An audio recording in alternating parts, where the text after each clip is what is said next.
Hello friends, welcome back to our UPSC NCERT foundation series.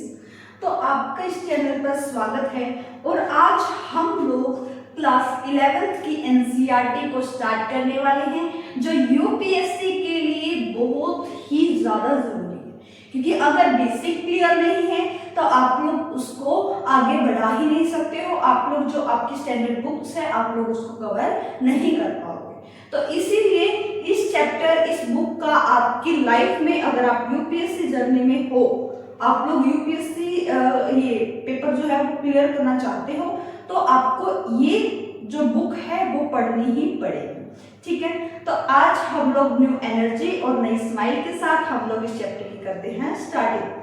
ठीक है, इस बात की मैं आप लोगों को गारंटी देती हूँ कि आप लोगों को ये जो चैप्टर है वो अच्छी तरीके से समझ आएगा, क्योंकि मैं आप लोगों को पहले अच्छे तरीके से ओवरव्यू दूंगी कि आप लोग इस चैप्टर में क्या क्या पढ़ने वाले हो, और उसके बाद इसके अंदर के डेप्थ में जाके आप लोगों को पढ़ाऊंगी। जहां पर मुझे जरूरत लगेगी कि एनसीईआरटी से बढ़ के थोड़ा सा बताना चाहिए, वहां पर मैं आप लोगों को वो भी चीजें बताने वाली हूँ। तो आप लोगों को बिल्कुल पेशेंस के साथ इस लेक्चर को देखना है और बिल्कुल जुड़े रहें, क्योंकि आप लोगों को खुद समझ आ जाएगा कुछ देर में कि आप लोगों के लिए बहुत ज्यादा जरूरी लेक्चर है, आपको अटेंड करना जरूरी है।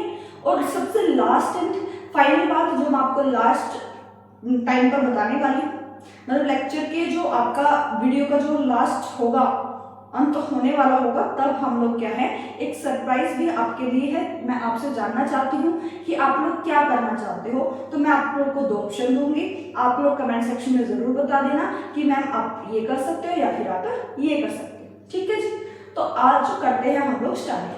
बुक का नाम क्या है? Constitution at work. बुक का नाम क्या है? Constitution at work. कॉन्स्टिट्यूशन यानी कि आप लोगों को संविधान के बारे में आज पढ़ना है। क्या पढ़ना है? संविधान के सिद्धांतों के बारे में आप लोगों को पढ़ना है। तो अच्छे तरीके से अपनी आँख, नाक, कान सारी चीज खोल के बैठे, दिमाग खोल के बैठे, ताकि आप लोगों को चीजें समझ आए। अगर आपको कोई डाउट आए तो आप लोग कमेंट सेक्शन में पूछ लीजिएगा। तो अगर हम लोग चैप्टर की शुरुआत करते हैं तो चैप्टर का नाम क्या है? सबसे पहले चैप्टर के नाम को खोलते हैं। ठीक है, चैप्टर का नाम है constitution why and how. Constitution यानी कि संविधान, व्हाई यानी कि क्यों, एंड हाउ यानी कि कैसे। हमारा संविधान क्यों जरूरी है, हमारे लिए संविधान क्यों जरूरी है, और संविधान कैसे तैयार हुआ, संविधान कैसे बना, तो इसके बारे में आप लोग आज इस पूरे चैप्टर में जानने वाले हैं। तो क्लियर हो गए? चैप्टर का नाम क्लियर हुआ या नहीं हुआ, अभी के भी कमेंट सेक्शन में बताएं। कॉन्स्टिट्यूशन व्हाई एंड हाउ क्या था बेटा? कि संविधान क्यों बनाया गया, संविधान की ऐसी क्या जरूरतें पड़ गई कि हमें संविधान बनाना पड़ गया। हमारे जो लोकप्रिय नेताएं हैं उनको हमारे लिए संविधान बनाना पड़ा, और वो कैसे बना, इसके बारे में आज आप लोग इस चैप्टर के बारे में जानने वाले हो। मैं आप लोगों को बुक से भी पढ़ाने वाली हूँ बेटा जी, तो आप लोग अपनी बुक को ओपन करो, देख लो बेटा कि जो 11th क्लास की एनसीईआरटी है, मैं आप लोगों को स्टार्टिंग से पढ़ाने जा रही हूँ इस चीज को। तो आप लोगों को कुछ चीजें जाननी है, जो मैं पॉइंट बताऊंगी उसको अंदर से समझाऊंगी, तो धीरे धीरे आप लोगों को सारी चीजें समझ आएंगी और मेरे साथ नोट्स बनाते चलना। तो करते हैं स्टार्टिंग। तो बेटा क्या था कि संविधान की जरूरत क्यों है? सबसे पहला क्या आता है कि हमें संविधान की जरूरत क्यों है। मैं आप लोगों से मालूम करना चाहती हूँ कि हमारे देश में कितने तरह के लोग रहते हैं। आप लोगों ने देखा होगा कि आपके मोहल्ले में, आपके क्लासरूम्स में, 12th तक तो आपने क्लासेस ली अपनी, तो आप लोगों ने क्या देखा, आपके स्कूल्स में अलग अलग धर्मों के बच्चे आ रहे हैं, अलग अलग लैंग्वेजेस बोलते हैं, या फिर अलग अलग उनका कल्चर है, अलग अलग उनकी संस्कृति है। जब आप उनके साथ एक साथ मिलकर रहते हो तो सामान्य सी बात है, कुछ ना कुछ छोटी सी चीजों पर या फिर बड़ी चीजों पर विवाद हो जाता होगा, कुछ ना कुछ मतभेद ऐसे हो जाते होंगे, नहीं समझ आता कि ये सही है या फिर ये सही है। इसीलिए हम लोग क्या करते हैं, समन्वय बनाने के लिए, ताकि तालमेल बना रहे, अच्छे तरीके से पूरा देश चले, कोई भी प्रॉब्लम ना आए, इसीलिए हमें एक ऐसे कानून की जरूरत है, एक ऐसे नियमों की जरूरत है जिसको पूरा का पूरा देश फॉलो करे और उसी के हिसाब से हमारा देश चले। तो सबसे पहला जो आता है संविधान की जरूरत क्यों पड़ी, तो इसका आंसर मैं आप लोगों को अभी दे दूं। संविधान की जरूरत क्यों पड़ी बेटा? सबसे पहला आता है संविधान जो है ना, संविधान संविधान तालमेल बढ़ाता है, संविधान तालमेल बढ़ाता है और भरोसा दिलाता है। सबसे पहला पॉइंट क्या आया? संविधान तालमेल बढ़ाता है और भरोसा दिलाता है, और भरोसा दिलाता है। क्या आप लोगों को इतनी बातें समझ आई? इसका मतलब क्या हुआ? जब हमारे देश में इतनी ज्यादा डाइवर्सिटी है, विविधताएं है, अलग अलग तरह के लोग रहते हैं। सबसे पहली बात, जिस बच्चे को डाइवर्सिटी, विविधता, ये सारी चीजें नहीं पता है, मैं ये एक्सपेक्ट करके चल रही हूँ कि आप लोग क्लास 6 की एनसीईआरटी पढ़ के आए। सबसे पहले जब हमारी पॉलिटी स्टार्ट होती है तो सबसे पहला जो चैप्टर आता है वो आता है डाइवर्सिटी, यानी कि विविधताएं क्या है, विविधताएं क्या है। तो आप लोगों को प्रॉपर तरीके से इन सब चीजों को समझना है। अगर आपने ये सब चीजें नहीं समझी तो सबसे पहले जाके मेरे ही यूट्यूब चैनल पर प्लेलिस्ट बनी हुई है, आप लोग जाके लेक्चर को देख सकते हो, आप लोग को अच्छे तरीके से समझ आएगा। तो संविधान तालमेल बढ़ाता है और भरोसा दिलाता है। कैसे दिलाता है मैं आप लोग को बताती हूँ कि मान लीजिए हम कोई एक कम्युनिटी ए है और कोई एक कम्युनिटी बी, ठीक है। कम्युनिटी ए कम्युनिटी बी को तो आप लोग मान के चलो कि हमारे देश में बहुत अलग अलग तरह के लोग रह रहे हैं, अलग अलग संस्कृति के लोग रह रहे हैं, अलग अलग तरह की लैंग्वेज बोलते हैं, अलग अलग कल्चर को फॉलो करते हैं, अलग अलग धर्मों के लोग हैं। अगर उनको एक साथ रहना है, मिलजुल कर रहना है, तो कुछ ऐसे बुनियादी नियमों का पालन करना पड़ेगा जिससे कभी भी विवाद ज्यादा ना बढ़े, एक दूसरों के बीच में मतभेद ना बढ़े। इसीलिए हमें संविधान की जरूरत पड़ती है, ताकि संविधान लोगों के बीच में तालमेल बढ़ाए और भरोसा दिलाए कि किसी के साथ अन्याय नहीं होगा। अगर हमने ऐसे नियम बना भी दिए, अगर हमारे लोकप्रिय नेताओं ने ऐसे नियम बना भी दिए, क्या जरूरी है, क्या गारंटी है कि वो फॉलो होंगे? वो रूल्स जो हैं वो फॉलो किए जाएंगे देश के द्वारा, हर देश के नागरिक के द्वारा? क्या गारंटी है इस चीज की? गारंटी ऐसे है कि अगर उन रूल्स को फॉलो ना किया गया तो उसमें क्या होगा बेटा कि जुडिशरी, जो हमारी न्यायपालिका है, वो क्या देगी? पनिशमेंट देगी। क्या देगी? पनिशमेंट देगी।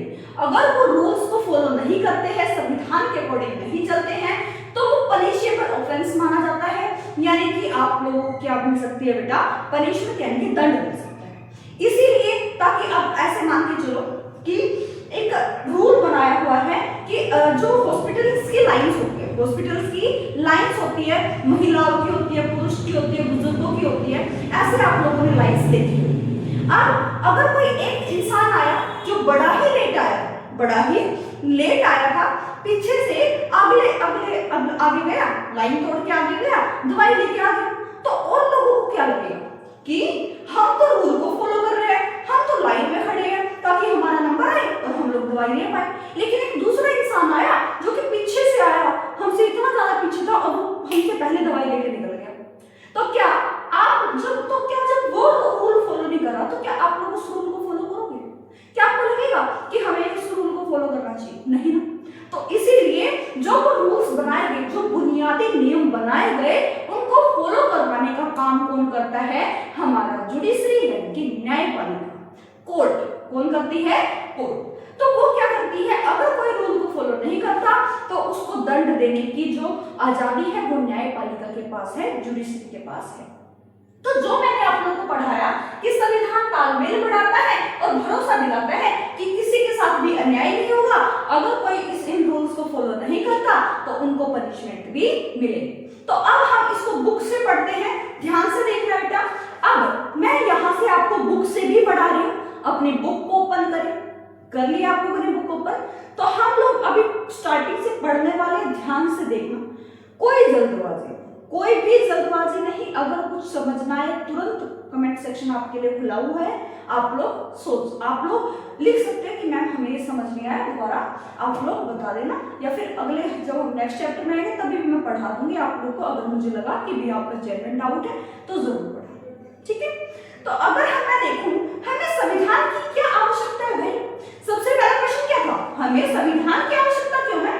संविधान क्या है, इसके कार्य क्या है, समाज के लिए उसकी क्या भूमिका है, हमारे दैनिक जीवन से संविधान का क्या संबंध है? इन प्रश्नों के उत्तर हमें थोड़े कठिन लगते हैं कि क्या है भाई, हमें तो कुछ समझ ही नहीं आया। तो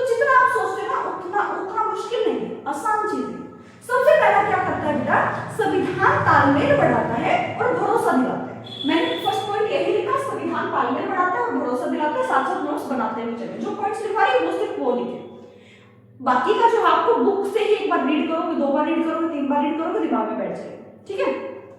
अब आप देखोगे मैम तालमेल कैसे बढ़ा रहा है, भरोसा कैसे दिला रहा है संविधान, आप उसको तो बताइए। तो अगर हम देखते हैं बेटा बुक से कि कल्पना करो, सोच लो कि आप एक बड़े समूह के सदस्य हो, बड़े समूह के सदस्य हो, मान के चलो कि आप एक स्कूल में जा रहे हो, स्कूल में जा रहे हो, स्कूल के स्टूडेंट हो, यानी कि विद्यार्थी हो बेटा वहां के। तो अब आप लोग को क्या समझ आएगा कि उस समूह की कुछ विशेषताएं, अलग अलग संस्कृति के लोग रह रहे हैं, अलग अलग धर्मों के लोग रह रहे हैं, अलग अलग भाषाएं बोलते हैं, उनके अलग अलग क्या है काम है, उनके अलग अलग कार्य हैं, उनके बीच में आप लोग रह रहे हो, क्या कर रहे हो, अलग अलग बीच बीच में रह रहे हो, धर्म अलग अलग हो गए बेटा, कुछ हिंदू है, कुछ मुस्लिम है, कुछ सिख है, कुछ ईसाई है। तो बेटा क्या हो गया, अलग अलग व्यवसाय है बेटा, अलग अलग उनका कार्य है, उनका काम है। या फिर आप लोग देखो बेटा उनकी पसंद भी अलग अलग है, क्या पता आपको लौकी की पसंद है तो दूसरों को लौकी ना पसंद हो, क्या पता आपको समोसा पसंद है तो क्या पता दूसरे को समोसा ना पसंद हो। तो ऐसी ऐसी डाइवर्सिटी हमारे देश में देखने को मिलती है। तो अगर आप लोगों ने देख लिया कि बेटा जीवन के विभिन्न पहलुओं को लेकर विवाद है, जैसे कि जिस व्यक्ति को कितनी संपत्ति रखने का अधिकार है, किसी व्यक्ति कोई भी व्यक्ति आ गया कि उसको कितनी संपत्ति रखने का अधिकार है भाई, अगर वो एक्स्ट्रा संपत्ति रखने की कोशिश करते हैं तो उस पर क्या कर लेगा भाई, सरकार कब्जा कर सकती है। तो ये सारी चीजें जो है वो संविधान में लिखा हुआ है। क्या सभी बच्चों को स्कूल भेजना अनिवार्य है? क्या सभी बच्चों को स्कूल भेजना अनिवार्य है? ये फैसला किसको लेना चाहिए, सरकार को या फिर उनके पेरेंट को कि भाई बच्चे को भेजना है या नहीं भेजना है, या फिर सरकार को कि भाई जैसे हमने देखा कि हमारे आर्टिकल्स में भी लिखा हुआ राइट टू एजुकेशन में, राइट टू एजुकेशन में क्या लिखा हुआ है कि हमें 13-14 तक तो हमें क्या देनी पड़ेगी बेटा, शिक्षा देनी ही पड़ेगी। इसलिए गवर्नमेंट स्कूल्स भी खुले हैं ताकि बच्चों की शिक्षा पूरी हो सके, बच्चों को पढ़ाया जा सके। अब क्या हुआ बेटा कि इनके सभी चीजों के ना आप लोग को अलग अलग उत्तर मिलेंगे, ठीक है, अलग अलग आपको आंसर्स मिलेंगे कि कितनी संपत्ति रखनी चाहिए, किन बच्चों को स्कूल भेजना चाहिए, ये डिसीजन किसका होगा, सरकार का या पेरेंट्स का, ये सब चीजें आप लोग को नहीं पता, और इनके अलग अलग आप लोगों को मिलेंगे बेटा आंसर। लेकिन इस समूह के लोग एक साथ रह सकते हैं क्योंकि वे कुछ बुनियादी नियमों के बारे में सहमत हो जाए। अगर वो कुछ बुनियादी नियम को मान ले, फॉलो करने लग जाए, जैसे हमारा पूरा देश है कुछ बुनियादी नियम को फॉलो करता है, रूल्स को फॉलो करता है ताकि वो आराम से देश में रह सके, आराम से एक दूसरे के साथ अच्छे से रह सके। इस समूह को ऐसे नियम क्यों चाहिए भाई? कल्पना करें कि ऐसे बुनियादी नियमों के अभाव में क्या हो, मान लीजिए कि कुछ बुनियादी नियम बने ही, कुछ नियम बने ही और कोई भी आके आपके घर के सामने इतने बड़े बड़े स्पीकर बजा रहा है, कोई खुशी है, कोई खुशी का माहौल है बेटा, बजाए, कोई दिक्कत नहीं, लेकिन जब उसकी आजादी से लोगों को परेशानी होने लग जाए, एक व्यक्ति की आजादी से लोगों को परेशानी होने लगी और उसको रोकने वाला कोई नहीं है, कुछ नियम नहीं बनाए हैं, तो क्या आप लोगों को बेटा गुस्सा आएगा? क्या आप लोग को लगेगा कि हमारे साथ अन्याय हुआ है? लगेगा। तो इसीलिए हमें कुछ बुनियादी नियमों की जरूरत पड़ती है ताकि लोग फॉलो करें और शांति बनी रहे, समन्वय बना रहे, तालमेल बना रहे, लोगों के बीच में तालमेल बना रहे। तो यहाँ पर आप लोग क्या देख पाते हो, किसी भी समूह को सार्वजनिक रूप से मान्यता प्राप्त कुछ बुनियादी नियमों की आवश्यकता होती है, जैसे जिसे समूह के सभी सदस्य जानते हो ताकि आपस में एक न्यूनतम समन्वय बना रहे। सभी नियम को बना दिया, अब क्या किया, उन रूल्स को फॉलो करवा रहे हैं, उन रूल्स को फॉलो करवा रहे हैं ताकि वो जो समन्वय बना रहे हैं, लोगों के बीच में इतना ज्यादा अग्रेशन आए कि भी किसी ना किसी को मार के आ जाए। तो कुछ नियम बना दिए गए ताकि लोगों को परेशानी ना हो। इसीलिए लेकिन जब यह कहा जाता है कि उन नियमों को न्यायालय में लागू किया जाएगा, मान के चलो कि यदि नागरिक को यह विश्वास न हो कि दूसरे नागरिक भी उन नियमों का पालन करेंगे, तो उनके पास भी उन नियमों का पालन करने का कोई आधार नहीं होगा। मान लीजिए दूसरा नागरिक उस रूल को फॉलो कर ही नहीं रहा, तो आप क्यों करोगे बेटा? यही बात मैंने अभी एग्जाम्पल बताया, हॉस्पिटल्स की लाइन का एग्जाम्पल बताया आपको, हॉस्पिटल की लाइन का, कि एक बंदा आया, इतने पीछे खड़ा था, तुरंत दवाई लेके निकल गया। तो जब आप उस रूल को फॉलो कर रहे हो तो वो रूल को फॉलो क्यों नहीं कर रहा बेटा? वो रूल को फॉलो क्यों नहीं कर रहा? तो इसीलिए कुछ बुनियादी नियम हैं, उनको क्या कर दिया गया, न्यायालय में लागू करा दिया गया। क्या किया गया? न्यायालय जुडिशरी में बेटा उनको फॉलो करवाया गया। अगर कोई इन रूल्स को फॉलो नहीं करता है तो जुडिशरी न्यायपालिका के पास इतनी ताकत है कि वो आपको पनिशमेंट दे, कि भी आपने इस रूल को फॉलो नहीं किया, आप उस पनिशमेंट को डिजर्व करते हो बेटा। जैसे ट्रैफिक रूल्स मान के चलो, हेलमेट नहीं पहना जुर्माना लगेगा, फाइन लगेगा, लाइसेंस नहीं है फाइन लगेगा, बाइक के कागज नहीं है, कार के कागज नहीं है तो जुर्माना लगेगा। तो ये रूल्स है ना बेटा, नियम है, जो इसको फॉलो करेगा वो बच जाएगा, जो फॉलो नहीं करेगा उसको दंड मिलेगा बेटा, चाहे वो पैसों के तौर पर हो चाहे वो सीधा काटने के तौर पर। तो इसीलिए कुछ नियम ऐसे बनाने पड़ेंगे ताकि हमारा देश में तालमेल बना रहे और विश्वास हो लोगों के बीच में कि हर एक नागरिक उन रूल्स को फॉलो करे। तो आप लोग को क्या करना है, सिर्फ ऊपर ये लाइन लिखनी है बेटा, संविधान तालमेल बढ़ाता है और भरोसा दिलाता है। भरोसा क्यों दिला रहा है बेटा, क्योंकि उन रूल्स को न्यायालय में लागू किया गया। अगर कोई भी इंसान ऐसा है जो उस रूल्स को फॉलो नहीं करता है तो उसको क्या मिलेगी, पनिशमेंट मिलेगी। तो फर्स्ट क्या हो गया हमारे पास, संविधान तालमेल बढ़ाता है और भरोसा दिलाता है। देन नेक्स्ट आता है बेटा, संविधान का दूसरा कार्य क्या है।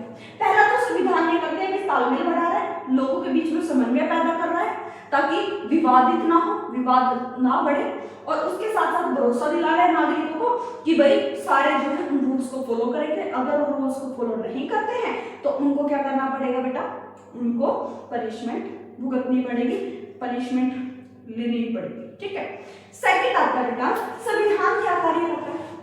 संविधान का दूसरा कार्य है, संविधान का दूसरा कार्य है, दूसरा कार्य है, संविधान का दूसरा कार्य है कि कानून कौन बनाएगा, कानून कौन बनाएगा, कौन बनाएगा, निर्णय कौन लेगा, निर्णय कौन लेगा, निर्णय कौन लेगा, और सरकार कैसे निर्मित होगी, और सरकार कैसे निर्मित होगी, कैसे निर्मित होगी। तो सेकंड तो आता ही है, सेकंड क्या आ गया, ये कि संविधान में लिखा हुआ है कि कानून कौन बनाएगा, कहां कानून कहां लॉ बनाए जाएंगे, निर्णय लेने की शक्ति किसके पास होगी, डिसीजन लेने की शक्ति पावर किसके पास होगी, और सरकार कैसे बनाई जाएगी, ये सारी की सारी जो रूल्स है, सारे के सारे जो नियम है वो संविधान में लिखे हुए, वो संविधान में लिखे हुए। जैसे कि अगर आप लोगों ने बेटा 10th तक की पॉलिटी पढ़ी हुई है तो आप लोग बता सकते हैं बेटा कानून कौन बनाते हैं, बताइए। हमारी सरकार के 3 ऑर्गन होते हैं जो हम लोग इसी बुक की, आप लोग इस बुक की एनसीईआरटी में पढ़ोगे। 3 ऑर्गन्स होते हैं, फर्स्ट आता है एग्जीक्यूटिव कार्यपालिका, सेकंड आता है लेजिस्लेटिव विधायिका, और थर्ड आता है जुडिशरी न्यायपालिका। तो आप लोग बताइए कार्यपालिका बनाती है कानून, लेजिस्लेटिव यानी कि विधायिका बनाती है, या फिर थर्ड जुडिशरी न्यायपालिका बनाती है।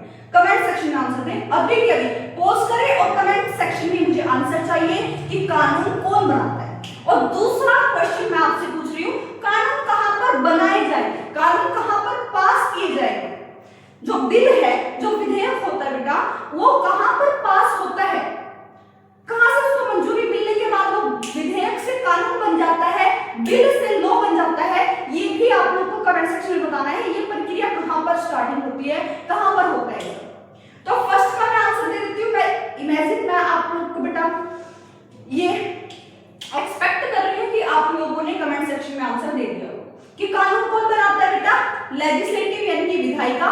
और कानून कहां पर बनाए जाते हैं, संसद में। कानून कहां पर बनाए जाते हैं बेटा, संसद में कानून बनाए जाते हैं। तो आप लोगों को पता चला संविधान का दूसरा कार्य कानून कौन बनाएगा, कानून कौन बनाएगा, विधायिका। और ये सारी चीजें किस पे लिखी हुई है, संविधान में। निर्णय कौन लेगा, भाई किस तरह का निर्णय है ये भी पता होना चाहिए। अगर कानून बनाने का निर्णय है तो सारे के सारे सदस्य लेंगे लोकसभा के, राज्यसभा के, ठीक है। और अगर ऐसा कोई निर्णय है जिसको पनिशमेंट देनी है वो फिर जुडिशरी वाला पार्ट चला जाएगा। अब बताना लोक सरकार कैसे निर्मित होगी, भाई आप लोग बताइए कि अगर कुछ बुनियादी नियम बना ही दिए गए थे और उसको फॉलो ना करने वाले को जुडिशरी से पनिशमेंट मिलने भी वाली थी, तो सरकार बनाने की क्या जरूरत थी, सरकार बनाने की क्या जरूरत थी भाई। तो सरकार इसलिए जरूरी थी ताकि लोगों का जो अनचाहा, मान के चलो कि एक कम्युनिटी चाहती है कि हमें ए नियम को फॉलो करना है और बी कम्युनिटी चाहती है कि हमें बी नियम को फॉलो करना है, तो आप लोग बताइए किस रूल को आप लोग फॉलो करोगे, किस रूल को आप लोग फॉलो करोगे, ये कौन बताएगा, इस चीज का निर्णय कौन लेगा। तो इसीलिए हम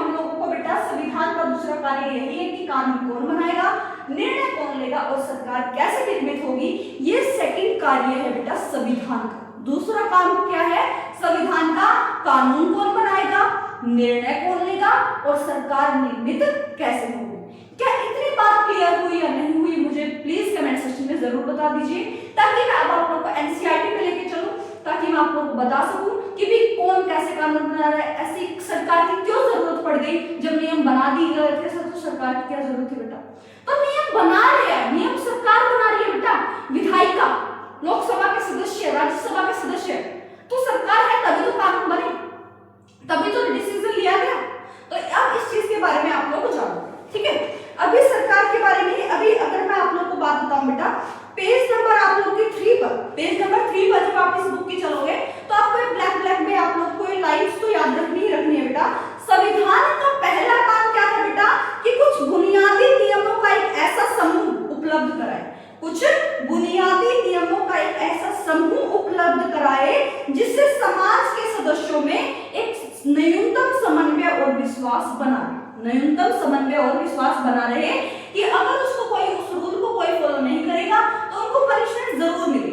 पनिशमेंट की डर से तो सारे कर लेते हैं, बच्चे भी तो क्या करते हैं, अगर टीचर इतना ज्यादा स्ट्रिक्ट हो कि आते ही बैंड बजा देगा आपके, अगर आप लोग काम नहीं करके लेके आए हो, आप लोग काम नहीं करके लेके आए हो तो आपके आते ही बैंड बजा देगा, तो आप लोग क्या करोगे, उसका काम सबसे पहले करो, उस टीचर का काम सबसे पहले करो।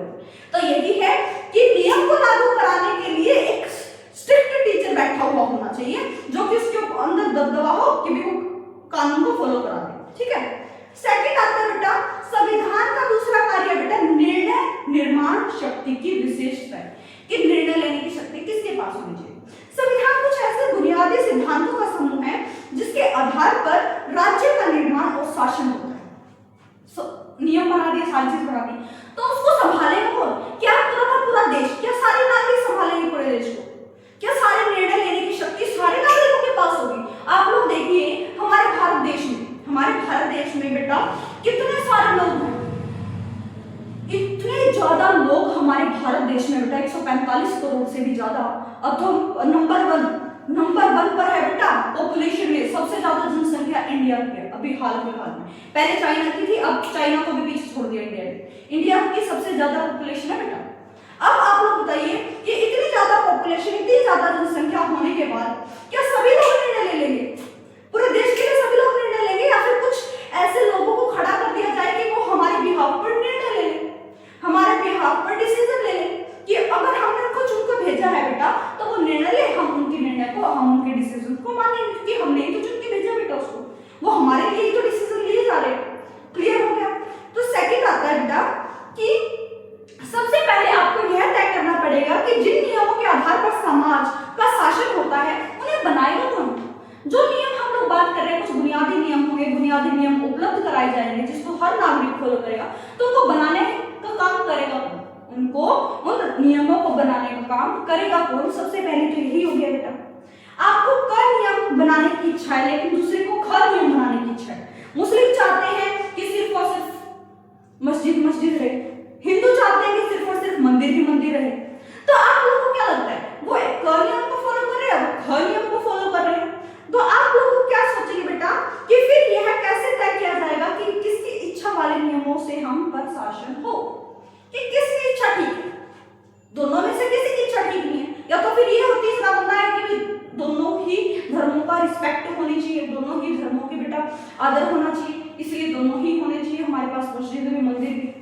तो ये रूल्स ऐसी चीजें होंगी जिनको फॉलो कराने की ड्यूटी किसके पास होगी, ये आप लोग को पता करना है। और ये कौन बताता है, संविधान। कौन बताता है, संविधान। ये बात आप लोगों को याद रखनी है। सेकंड आप लोग अगर आप लोग देख पा रहे हो बेटा कि संविधान ही इस प्रश्न का भी उत्तर देता है, वह समाज में शक्ति के मूल वितरण का स्पष्ट करता है। संविधान यह तय करता है कि कानून कौन बनाएगा, कानून कौन बनाएगा। इस प्रश्न का उत्तर सैद्धांतिक रूप में कई प्रकार से दिया जा सकता है, कई प्रकार से दिया जा सकता है। इसमें मैं आप लोगों को बता दूंगी, मान के चलिए किसी कंट्री में अगर मोनार्की है, कोई ऐसा देश है जिसमें मोनार्की है, राजतंत्र है, तो वहां पर निर्णय लेने की शक्ति किसके पास होगी, राजा के पास होगी। अगर किसी कंट्री में बेटा एक पार्टी ही रूल करती है, एक दल ही रूल करता है, शासन करता है, तो उसके पास शक्ति होगी निर्णय लेने की, कानून बनाने की। या फिर अगर हमारे जैसा लोकतंत्र है तो क्या होगा, जिनको हमने चुना है, जिन लोगों को हमने चुना है वही हमारे लिए क्या करेंगे बेटा, नियम बनाएंगे, कानून बनाएंगे। क्या करेंगे, नियम बनाएंगे, कानून बनाएंगे। तो इस तरीके से हम अलग अलग आप लोग आंसर कर सकते हो कि नियम कौन बना रहा है। हमारे लोकतंत्र है तो हम लोगों ने जिन प्रतिनिधियों को भेजा है चुन के, वही जो है वो हमारे लिए क्या करेंगे, नियम बनाएंगे, कानून बनाएंगे। तो यहाँ पर आप लोगों को क्या नजर आ रहा है बेटा, कि उदाहरण के लिए भारतीय संविधान में यह स्पष्ट किया गया है कि अधिकतर कानून संसद बनाएंगे। मैंने क्या बोला था मैंने, कि कानून कहाँ पर बनते हैं बेटा, संसद में। और कानून बनाने का काम कौन करता है, विधायिका। कानून बनाने का काम कौन करता है, विधायिका, यानी कि लेजिस्लेटिव बॉडी, यानी कि लेजिस्लेटिव बॉडी। लेजिस्लेटिव बॉडी में क्या होता है बेटा, आप लोगों ने जिस इंसान को, जिस प्रतिनिधि को चुनकर भेजा है वही जो है हमारे लिए क्या बनाएगा, कानून बनाएगा। तो संविधान का दूसरा काम क्या हो गया बेटा, यह स्पष्ट करना कि समाज में निर्णय लेने की शक्ति किसके पास होगी, संविधान यह भी तय करता है कि सरकार कैसे निर्मित होगी। सरकार कैसे बनेगी बेटा, प्रतिनिधियों को लोग चुन चुन के संसद में भेज रहे हैं, जिनकी ज्यादा वोट होगी, जिनकी ज्यादा सीटें होंगी, वो क्या बना लेगा, सरकार बना लेगा। क्या बना लेगा, सरकार बना लेगा। तो सेकंड आप लोग को समझ आ जाना चाहिए बेटा क्या है।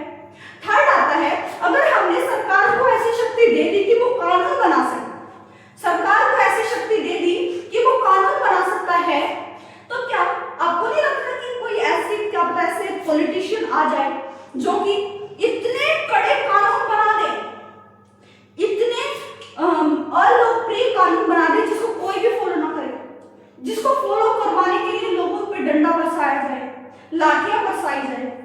मान के चलो कि किसी हमारे ऐसे सरकार ने एक ऐसा कानून बना दिया कि जो लोकप्रिय, जो हमारे पास अल्पसंख्यक लोग हैं, उनका क्या होगा, शोषण होगा, उनका उत्पीड़न किया जाएगा, वो शिक्षा ग्रहण नहीं कर सकते, वो हमारे देश में रह नहीं सकते। क्या वो इस रूल्स को फॉलो करेंगे, नहीं ना। तो संविधान क्या करता है बेटा, सरकार पर अंकुश लगाता है, सरकार पर अंकुश लगाता है, डू नॉट क्रॉस की लाइन खींच देता है, जो सरकार भी उसका उल्लंघन नहीं कर सकती, सरकार भी उसका उल्लंघन नहीं कर सकती। तो संविधान क्या करता है बेटा, तीसरा है संविधान ऐसे नियम बनाता है, संविधान ऐसे नियम बनाता है, ऐसे नियम बनाता है,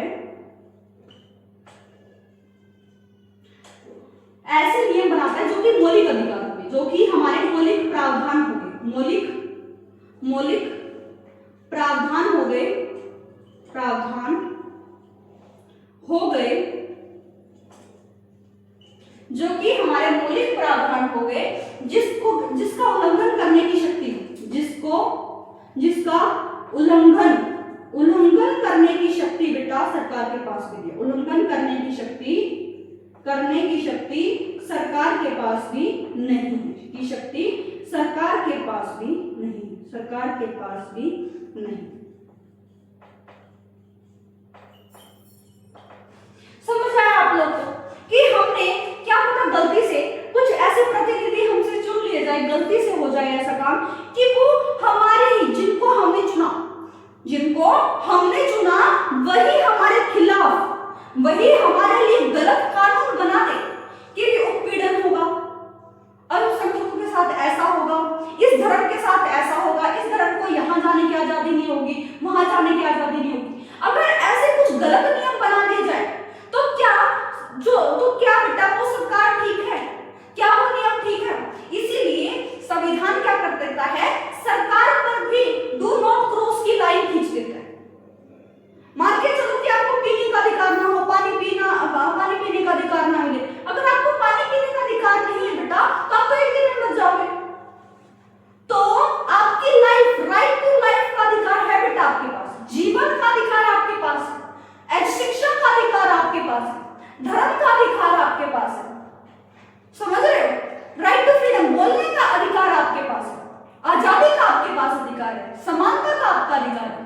तो कुछ ऐसे बुनियादी नियम है बेटा, कुछ ऐसे मौलिक अधिकार, मौलिक प्रावधान है जिसको उल्लंघन करने की शक्ति सरकार के पास भी नहीं होती, जिसका उल्लंघन करने की शक्ति सरकार के पास भी नहीं होती। कमेंट सेक्शन में जरूर बताना बेटा कि आप लोगों को समझ आ रहा है या नहीं आ रहा है, कि मुझे और कुछ इंप्रूव करने की जरूरत है, ये समझ नहीं आया टॉपिक, वो समझ नहीं आया। आप लोग कमेंट सेक्शन में बेटा जरूर बताना भूलना, ठीक है। तो अब हम पढ़ते हैं बेटा तीसरे वाले में क्या लिखा हुआ है, मैं आप लोग को बता देती हूँ, ठीक है। तो ये सब चीजें आप लोग को पता होनी चाहिए, इसलिए मैं आप लोग को बुक से भी पढ़ा रही हूँ। मेन पॉइंट आप लोग ये याद रखें, फिर आप लोग बुक से पढ़ें, आप लोग को सारी चीजें समझ आएगी, भूलोगे, ठीक है। अगर हम लोग बात कर ले बेटा, मान लीजिए कि आपने तय कर लिया कि निर्णय कौन करेगा, आप सभी ने, आप जनता ने तय कर लिया कि निर्णय कौन करेगा, हमारी तरफ से ये निर्णय करेगा, उनकी तरफ से ये निर्णय करेगा। वो लोग संसद में गए, उन्होंने कानून बना दिया, उन्होंने क्या किया, कानून बना दिया। किंतु जब उस सत्ता ने कानून बनाए तब आपको लगा कि वे कानून पूर्णतः अनुचित है, वे कानून जो है वो गलत है, वो न्याय संगत कानून नहीं है। तो क्या होगा, उदाहरण के लिए उसने आपको अपने धर्म का पालन करने से रोक दिया। मान के चलो आप हिंदू हो, आप मुस्लिम हो, किसी एक कम्युनिटी को बोल दिया, किसी एक धर्म को बोल दिया कि आप लोग अपने धर्म को फॉलो नहीं कर सकते हो, अगर आपको यहाँ पे रहना तो आपको मुस्लिम बन के रहना पड़ेगा, आपको हिंदू बन के रहना पड़ेगा। तो क्या ये कानून उचित है या अनुचित, कमेंट सेक्शन में बताइए। उसके बाद उसने यह निर्णय लिया कि किसी खास किस्म के रंग वाले वस्त्र नहीं पहने, ग्रीन कलर नहीं पहनना, रेड कलर नहीं पहनना, व्हाइट कलर नहीं पहनना। उसने कुछ ऐसे कलर्स पर रोक लगा दी, रंग पर रोक लगा दी, क्यों भाई, ये तो अनुचित है ना। आपको कुछ विशेष गीत गाने की स्वतंत्रता नहीं है, या किसी विशेष समूह धर्म जाति के लोगों को सदैव दूसरों की सेवा करनी पड़ेगी। जैसे बेटा आप लोगों ने देखा सेवा करनी पड़ेगी, मैं आप लोगों को बताती हूँ कि दलित लोगों को बेटा, पहले आप लोगों ने स्टोरी पढ़ी होगी पॉलिटिकल साइंस में ही, आप लोगों ने पॉलिटी में, कि बेटा क्या होता था कि दलित लोगों को बड़े, जब शादी होती थी किसी के घर में, बड़े इंसानों के घर में, तो दलित लोगों के पैर धो के पीने की वो थी बेटा परंपरा बनाई गई थी। ये इतनी गलत परंपरा थी जिससे क्या हो रहा था कि किसी एक धर्म को, किसी एक जाति को क्या हो रहा था बेटा, अपमान सहना पड़ रहा था। क्या करना पड़ रहा था, अपमान सहना पड़ रहा था। तो बताइए क्या ये सरकार जिसने कानून बनाया, क्या वो गलत नहीं है, क्या वो अनुचित नहीं है? या फिर ऐसा कर दिया जाए कि उन्हें किसी प्रकार की संपत्ति रखने का भी अधिकार नहीं होगा। मान लीजिए आपका घर है और सरकार ने बोल दिया आज से आपका घर नहीं है भाई, यहाँ से निकलो, बाहर निकलो यहाँ से, तो सरकार ने तो आपको बेघर कर दिया, सरकार ने तो आपको यहाँ से बेघर कर दिया। तो यहाँ पर आप लोगों को क्या चीजें समझ आ रही है कि सरकार किसी को भी मनमाने तरीके से गिरफ्तार कर सकती है, या फिर सरकार ने कैसा कानून बना दिया कि जो भी हमारे खिलाफ आवाज उठाएगा, जो भी हमारे खिलाफ बोलेगा, उसको क्या कर दिया जाएगा, उसको जेल में डाल दिया जाएगा। इसका सबसे बेस्ट एग्जांपल अगर मैं आप लोगों को दूं, देश की आजादी के बाद इंदिरा गांधी का जब दौर आया बेटा, इंदिरा गांधी का जब दौर आया तो उन्होंने क्या कर दिया, आपातकाल घोषित कर दिया। क्या कर दिया, आपातकाल घोषित कर दिया बेटा, इमरजेंसी लगा दी, जिसमें अगर सरकार के खिलाफ कोई भी बोलता तो उसको क्या कर दिया गया, गिरफ्तार करके बेटा जेल में डाल दिया गया। उस टाइम में बेटा 1 लाख से भी ज्यादा जो लोग हैं, 1 लाख से भी जो ज्यादा लोग हैं बेटा, वो जेलों में भर दिए गए। ये ऐसा उसने बना दिया बेटा कि यहाँ पर क्या हुआ बेटा कि किसी लोगों की बात सुनी ही नहीं गई, क्योंकि ये भी नहीं पता चलने दिया कि किस वजह से उनको जेल में डाला गया। ठीक है, तो अगर ऐसे मनमाने कानून बनाए जाए, अगर ऐसे मनमाने कानून बनाए जाए, क्या आपको लगता है, क्या आपको लगता है कि वो सरकार ने ठीक किया, उन सरकार ने नियम ठीक बनाए? तो इसीलिए बेटा कि स्वाभाविक है कि आपको यह कानून अनुचित लगेंगे बेटा और अन्यायपूर्ण लगेंगे, यद्यपि ये सभी कानून उस सरकार द्वारा बनाए गए जो एक विशेष प्रक्रिया का पालन करके बनी है। हमने खुद चुन के उनको वहां पर भेजा है, जिसके विशेष प्रक्रिया से भेजा है, लेकिन सरकार द्वारा ऐसे कानून को बनाने के पीछे जरूर कोई अन्यायपूर्ण बात रही हो। इसीलिए बेटा क्या होगा, अतः संविधान का तीसरा काम यह है कि वह सरकार द्वारा अपने नागरिकों पर लागू किए जाने वाले कानूनों पर कुछ सीमाएं लगाए। ये सीमाएं इस रूप में मौलिक होती हैं कि सरकार भी उसका उल्लंघन नहीं कर सकती। सरकार जो है नागरिकों से जीवन जीने का अधिकार नहीं छीन सकती, बोलने का अधिकार नहीं छीन सकती, लेकिन अगर बोलने से हमारे देश को नुकसान हो रहा है, पूरे देश को नुकसान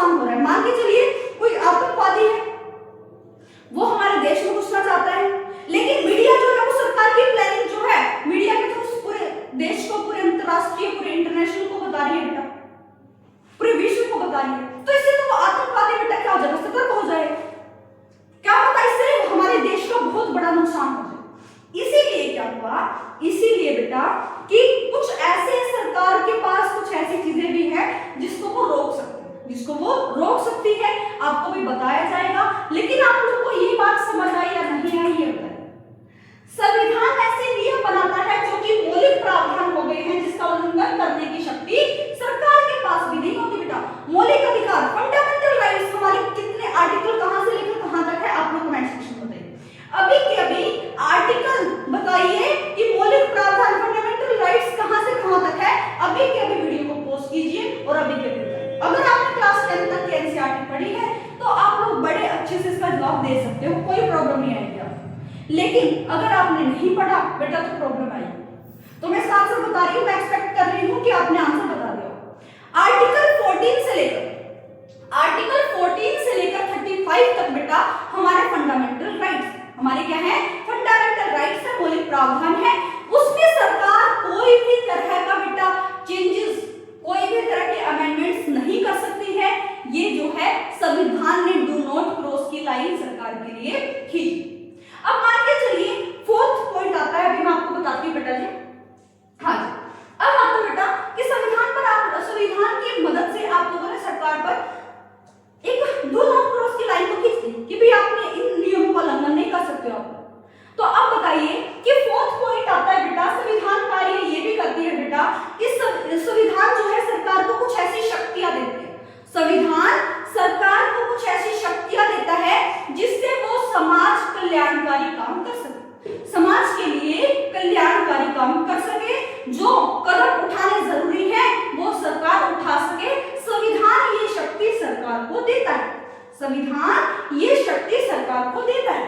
जैसे कि एग्जांपल के तौर पर अगर मैं आपको बताऊं बेटा कि पहले राइट टू प्रॉपर्टी जो है बेटा वो क्या थी, वो हमारा फंडामेंटल राइट था, वो हमारा मौलिक अधिकार था। लेकिन क्या हुआ बेटा कि उसको हटा के क्या किया गया, उसको हटा दिया गया हमारे फंडामेंटल राइट से, क्योंकि बेटा लोग समाज के कल्याण के लिए राइट टू प्रॉपर्टी का हटना फंडामेंटल राइट से क्या हो गया बेटा, जरूरी हो गया। समझ आई बात। इस टॉपिक को लेकर बेटा कि संपत्ति के अधिकार को लेकर न्यायपालिका और विधायिका, न्यायपालिका और सरकार के बीच में बेटा बड़ा मतभेद है। न्यायपालिका बोलती है कि आप लोग फंडामेंटल राइट्स का उल्लंघन नहीं कर सकते हैं, आप लोग इसमें चेंजेस नहीं कर सकते। लेकिन सरकार बोलती है कि समाज के कल्याण के लिए हमें ये करना जरूरी है, और ये संविधान भी बोलता है। आर्टिकल 51 से लेकर बताओ कहां से कहां तक बेटा, आर्टिकल 35, आर्टिकल 36 से लेकर 51 हमारे क्या है, डीपीएसपी, डायरेक्टिव प्रिंसिपल, ठीक है, नीति, राज्य के नीति निर्देशन, राज्य के नीति निर्देशन, directive principle of state policy. और वो बोलता क्या है, समाज के लिए कल्याणकारी कार्य करें, और उसके लिए सरकार के पास एक ऐसी शक्ति भी होनी चाहिए जिसके लिए वो ऐसे काम कर सके। तो फोर्थ पॉइंट आता है बेटा जी, फोर्थ पॉइंट क्या है कि संविधान सरकार को ऐसी शक्ति प्रदान करती है, संविधान सरकार को ऐसी शक्ति प्रदान करती है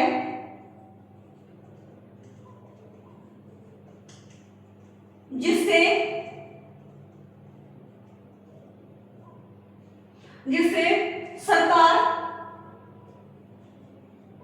समाज के लिए कल्याणकारी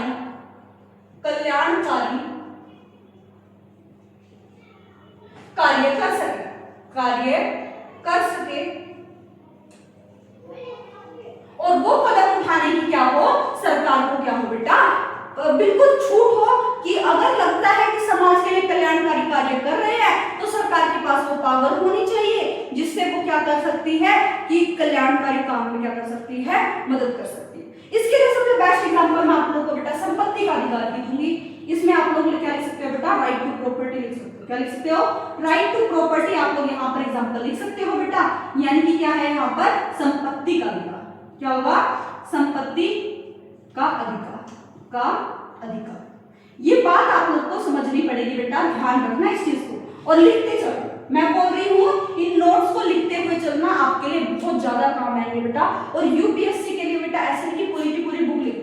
शॉर्ट नोट्स किसको बोलते हैं, जो 300-400 पेज को आप लोग 40-50 पेज में लेके आते हो, 30-40 पेज में लिख के आ जाओ, उसी को बोलते हो शॉर्ट नोट्स, ताकि आपको पढ़ते ही समझ आ जाए 20 मिनट इस टॉपिक में ये चीज है। ठीक है, समझ आए। फोर्थ काम तो ये होगा। फिफ्थ क्या आता है बेटा? फिफ्थ आप लोगों को देखने को मिलता है, मैं फोर्थ में पढ़ा दूं क्या लिखा हुआ है, एक बार पढ़ लो ताकि आप लोगों को समझ आए, आपको ये ना लगे कि मैंने कुछ टॉपिक छोड़ रही है। बिल्कुल कुछ नहीं छोड़ूंगी बेटा, सारी चीजें मैं आप लोगों को बताऊंगी। ठीक है, समाज की कुछ आकांक्षाएं और लक्ष्य होते हैं, उनको फुलफिल करने के लिए सरकार क्या करती है बेटा?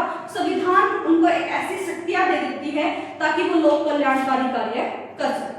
तो यहां तक आप लोग को याद रखना ही पड़ेगा बेटा, जैसे कि शिक्षा का अधिकार हो गया, शिक्षा का अधिकार है बेटा, ठीक है, लेकिन आप लोग देखो कि भी ये समाज के लिए लोक कल्याणकारी है, तो उसको करने के लिए अगर कुछ प्रॉपर्टी चाहिए, कुछ चीजें चाहिए, तो वो सरकार उनसे ले सकती है। ठीक है, कुछ ले सकती है। तो संविधान का चौथा काम यह है कि वह सरकार को ऐसी क्षमता प्रदान करे, संविधान का चौथा काम यह है कि वह सरकार को ऐसी क्षमता प्रदान करे जिससे वह जनता की आकांक्षाओं को पूरा कर सके और एक न्यायपूर्ण समाज की स्थापना के लिए उचित परिस्थितियों का निर्माण कर सके। अब आता है बेटा फिफ्थ आता है कि संविधान हमें क्या देता है? संविधान हमें देता है बेटा राष्ट्र की, संविधान हमें क्या देता है? संविधान हमें देता है राष्ट्र की बुनियादी पहचान, राष्ट्र की बुनियादी पहचान। एक सेकंड बेटा, अभी मैं आप लोग को इसके आगे कराऊंगी, बस एक सेकंड रुकना, ओनली सिर्फ एक सेकंड।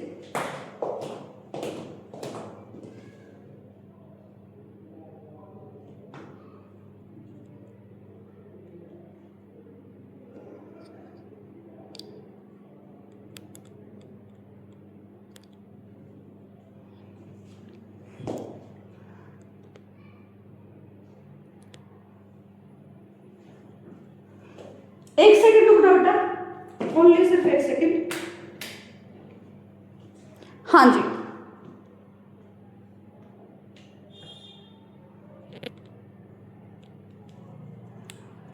ओनली एक सेकंड।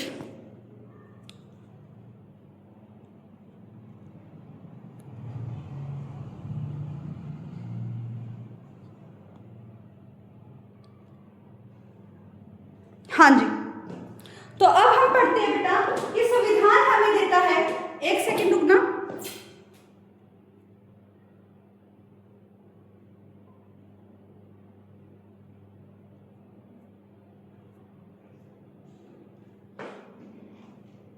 हाँ जी,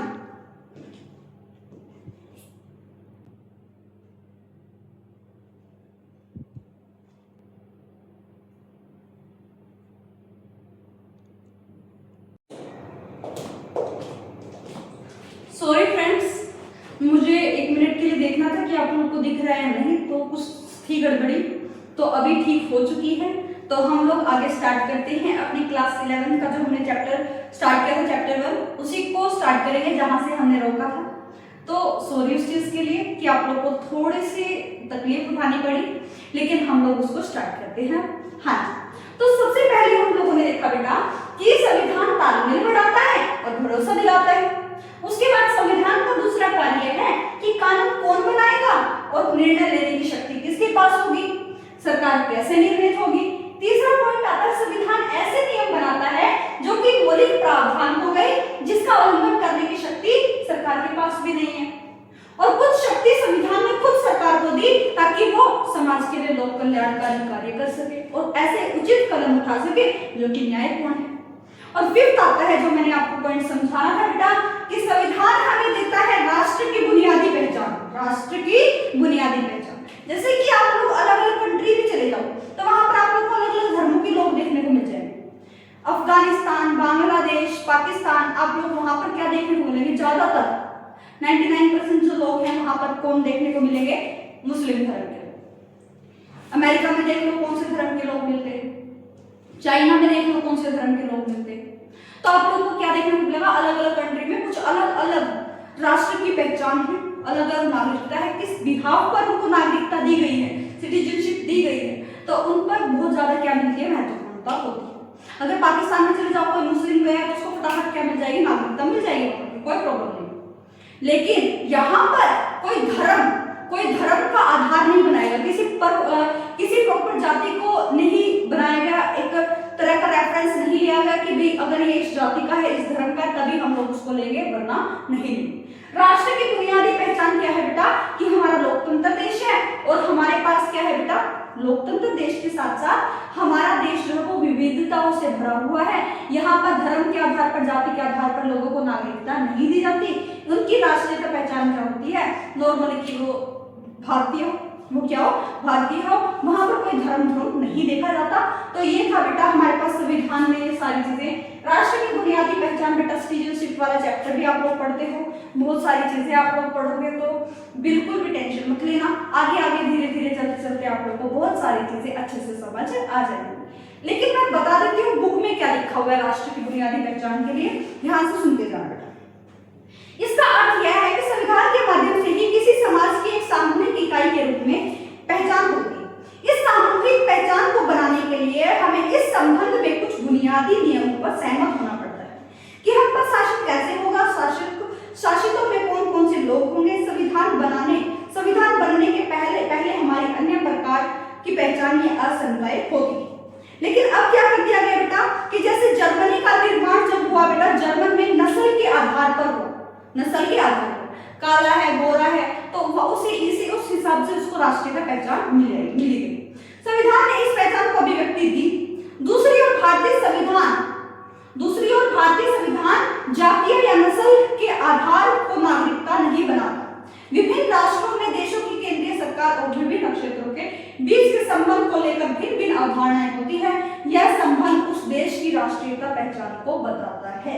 यहाँ पर आप लोगों का जो फर्स्ट पॉइंट है बेटा कि संविधान की जरूरत क्यों है, वो आप लोगों का क्या हो गया है? कंप्लीट। ओनली 5 पॉइंट्स आप लोग को याद रखने हैं, इसीलिए आप लोग पूरी चीजें बता दोगे।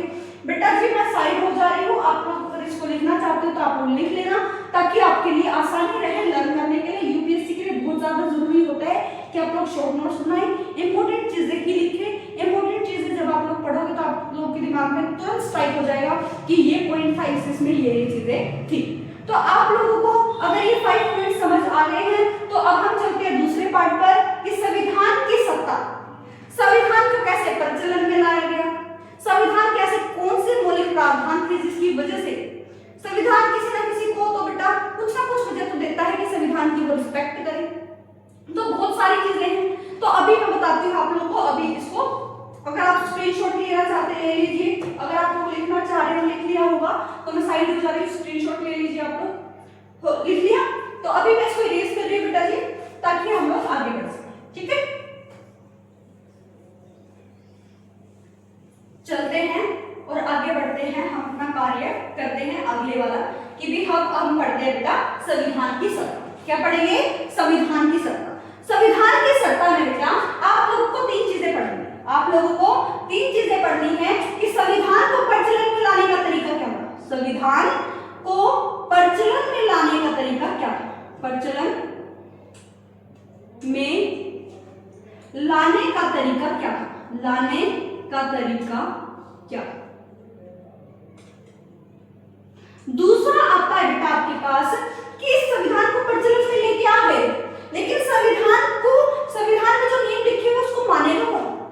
उनको कुछ ना कुछ ऐसा विश्वास दिलाना पड़ेगा कि उनको सभी फॉलो करेंगे, और कुछ ना कुछ वजह भी देनी पड़ेगी कि संविधान को फॉलो किया जाए।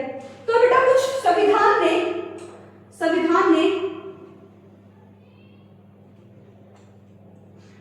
को कुछ ना कुछ वजह दी है ताकि वो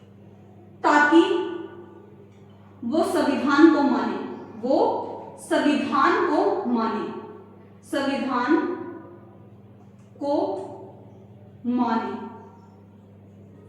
दूसरा पॉइंट तो यही हो गया कि भाई दूसरा पॉइंट क्या था बेटा कि कुछ ना कुछ तो ऐसे रीजन देना पड़ेगा हर एक नागरिक को, ताकि वो लगे कि हाँ ये उचित है, उचित नियम है, हमें इनको फॉलो करना चाहिए।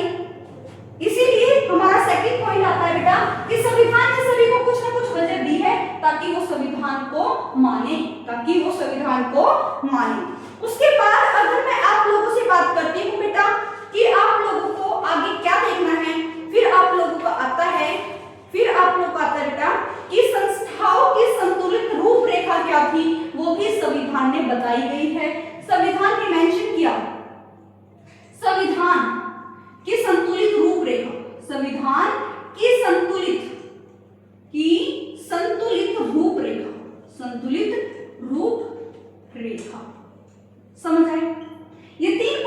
आप लोग की संविधान की सत्ता समाप्त हो जाती है।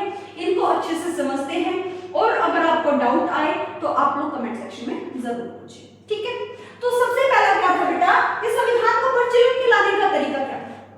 सबसे पहले मुझे कमेंट सेक्शन में बताइए कि कौन कौन से देशों का जो संविधान है, कॉन्स्टिट्यूशन है, वो ज्यादा पावरफुल है, ज्यादा लोकप्रिय है। संविधान के सक्सेसफुल कौन कौन से ऐसे देश है जिसमें संविधान जो सफल रहा, आज तक भी संविधान जो बनाया है वो सफल ही रहा है। सबसे ज्यादा जो सफल रहा बेटा वो रहा हमारे पास सफल संविधान रहा बेटा, सफल संविधान। सफल संविधान है बेटा दक्षिण अफ्रीका, दक्षिण अफ्रीका यानी कि साउथ अफ्रीका। आप लोगों ने सुना होगा नेल्सन मंडेला के बारे में, जिन्होंने बहुत संघर्ष किया लोगों को आजाद करने के लिए, नस्ल की इन चक्करों से बचाने के लिए। उसके बाद बेटा भारत और अमेरिका, भारत और अमेरिका बेटा, इन देशों का जो है वो सबसे ज्यादा जो संविधान है वो सफल है। इनके सफल होने के पीछे का कारण क्या है बेटा? इनके सफल होने के पीछे का कारण है बेटा लोकप्रिय नेता। क्या है? लोकप्रिय नेता। जैसे अगर हम भारत की बात करें बेटा, भारत में संविधान को इतनी मान्यता इसलिए मिली, इतनी सफलता इसीलिए मिली क्योंकि ये जो संविधान है बेटा वो हमारे लोकप्रिय नेताओं ने बनाया, वो हमारे लोकप्रिय नेताओं ने बनाया बेटा। हमारे संविधान को, भारत संविधान को, भारत संविधान को लोकप्रिय नेताओं ने बनाया बेटा, लोकप्रिय नेताओं ने, लोकप्रिय नेताओं ने बनाया। और ये जो नेताओं ने बनाया और इसके सफल होने का कारण क्या था बेटा कि ये बेटा आंदोलन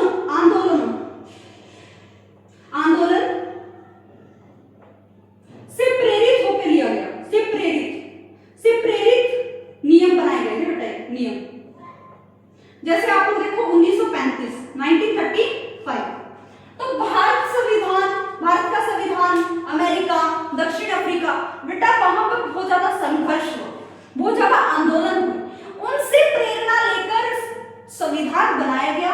और सबसे बड़ी बात लोकप्रिय नेताओं ने संविधान बनाया, इसीलिए बहुत कुछ ही लोग थे जो उंगलियां उठा रहे थे, वरना सभी ने उस संविधान को अपनाया क्योंकि वो लोकप्रिय नेताओं द्वारा बनाया गया। कुछ देशों के संविधान असफल रहे, कुछ देशों के संविधान असफल रहे, जैसे कि मैं नेपाल की बात करती हूँ बेटा, किसकी बात कर रही हूँ? नेपाल की बात करती हूँ। आप लोगों को बुक में देखना, नेपाल की स्टोरी आपको दे रखी होगी, पढ़ना अच्छे से। नेपाल का संविधान कितनी बार बना आप लोग कमेंट सेक्शन में बताइए। नेपाल का संविधान कितनी बार बना बेटा आप लोग कमेंट सेक्शन में बताएंगे। और कुछ लोगों के बेटा, कुछ देशों के बेटा, कुछ देशों के संविधान असफल रहे, कुछ देशों के संविधान असफल रहे क्योंकि वो असफल रहे क्योंकि उनको अलोकप्रिय नेताओं ने बनाया, क्योंकि उनको अलोकप्रिय नेताओं ने बनाया, अलोकप्रिय नेताओं ने बनाया। समझ आया? क्यों असफल रहे बेटा? क्योंकि वो अलोकप्रिय नेताओं ने बनाया और देश के नागरिकों की सहमति के साथ संविधान भारत देश का बना, इसीलिए वो प्रचलन में रहा बेटा। तो आप लोग को याद रखना है संविधान को प्रचलन में लाने का तरीका क्या था, क्योंकि वो हमारे लोकप्रिय नेताओं ने बनाया, बहुत ही विचार विमर्श करके बनाया, अपना फायदा नहीं देखा, देश का फायदा देखा, देश के हित में चीजें की। बहुत सारे मतभेद भी हुए बेटा, डॉक्टर बी आर अम्बेडकर के बीच में, जवाहरलाल नेहरू जी के बीच में, पटेल साहब के बीच में, राजेंद्र प्रसाद साहब के बीच में, बहुत सारे लोगों के बीच में मतभेद रहे, लेकिन उन्होंने अपना फायदा कभी नहीं देखा। उन्होंने पूरे जन कल्याण के बारे में सोचा, तब जाकर ये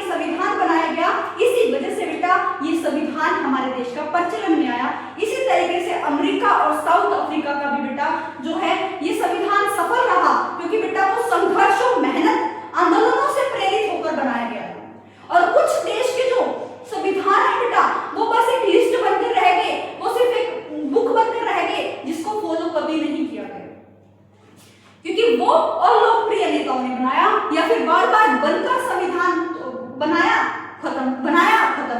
तो ऐसी ऐसी चीजें भी आप लोग को देखने को मिलती है क्योंकि वो अलोकप्रिय नेताओं ने बनाया। उसके बाद बेटा कि हमारे पास भारत संविधान को लोकप्रिय, ये सारी चीजें आप लोग को याद रखनी है और बुक से एनसीईआरटी से पॉइंट्स पढ़ लेने हैं, आप लोग को जरूर देखनी है। मैं आप लोगों को एनसीईआरटी रीडिंग के लिए जरूर बोलूंगी। अगर आप लोग एनसीईआरटी रीडिंग नहीं करते हो बेटा तो बिल्कुल भी मेरे पे भरोसा मत करना कि मैं बिल्कुल भी मेंशन नहीं करती, मैं बिल्कुल भी ये नहीं बोलती कि भी आप लोग एनसीईआरटी ना पढ़े, एक बार पढ़े, दो बार पढ़े, तीन बार पढ़े, चार बार पढ़े, पढ़ते जितनी बार एनसीईआरटी पढ़ोगे कुछ ना कुछ नया देखने को जरूर मिल जाएगा। ठीक है, तो एनसीईआरटी पढ़नी ही पढ़नी है। मैं सारी चीजें बता रही हूँ लेकिन जब तक एनसीईआरटी नहीं पढ़ोगे तब तक कुछ नहीं होगा बेटा। ठीक है, उसके बाद बेटा अगर आप लोगों ने ये लिख लिया है तो बता दीजिए, मैं इसको इरेज कर रही हूँ। फिर सेकंड पार्ट में चलते हैं बेटा। संविधान ने सभी ना किसी नागरिक को सभी कुछ ना कुछ ऐसी वजह दी है जिससे, एक बार इरेज कर देती हूँ बेटा, फिर आप लोग आगे करते हैं इसकी बात। ओहो ये भी मिट गया, चलो लिख लेंगे इसको बाद में। देखो संविधान को प्रचलन में लाने का तरीका, ठीक है। सेकंड है बेटा हमारे पास, अगर हम इसकी बात करें बेटा कि संविधान ने सभी को कुछ ना कुछ वजह दी, ठीक है। वो वजह क्या थी बेटा, हमारे पास मौलिक प्रावधान। संविधान में मौलिक प्रावधान थे बेटा जिससे लोगों को कुछ ना कुछ ऐसी चीजें दी जाए ताकि वो फॉलो कर सके। अगर लोगों के पास जीवन का ही अधिकार ना होता, बोलने का अधिकार ना होता, शिक्षा का अधिकार ना होता, धर्म को मानने का अधिकार ना होता, क्या वो बेटा संविधान चल पाता? बिल्कुल भी। तो सबसे पहले क्या बेटा, मौलिक प्रावधान जो आर्टिकल 14 to 35 तक दिए हुए हैं बेटा, आर्टिकल 14 to 35 तक दिए हुए हैं। ये एक ऐसा रीजन है बेटा, ये एक ऐसा रीजन है हर नागरिक के लिए ताकि वो उसको फॉलो कर सके, एग्जाम्पल देते हैं बेटा, अगर अल्पसंख्यकों का उत्पीड़न हो तो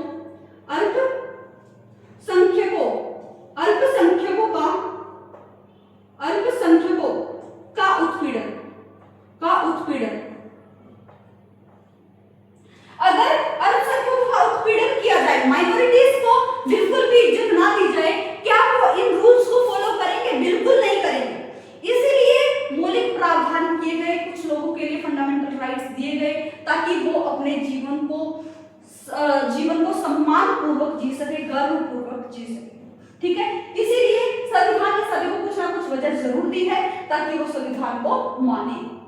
उसके बाद आता है बेटा हमारे पास संविधान के संतुलित रूपरेखा के।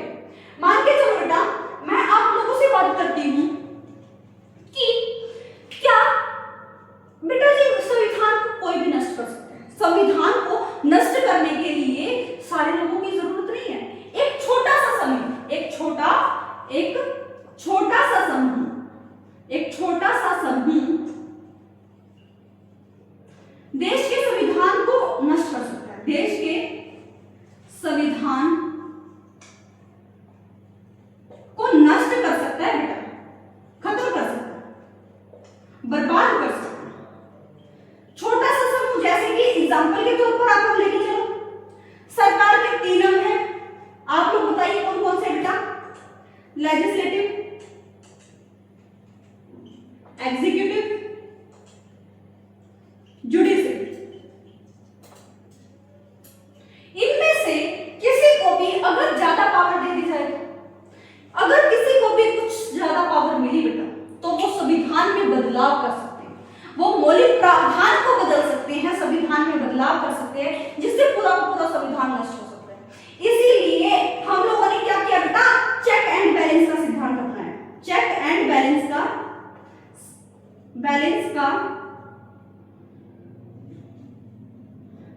का प्रावधान अपनाया बेटा, प्रावधान अपनाया ताकि अगर सरकार का कोई भी अंग अपनी शक्ति का गलत इस्तेमाल करे तो दूसरा जो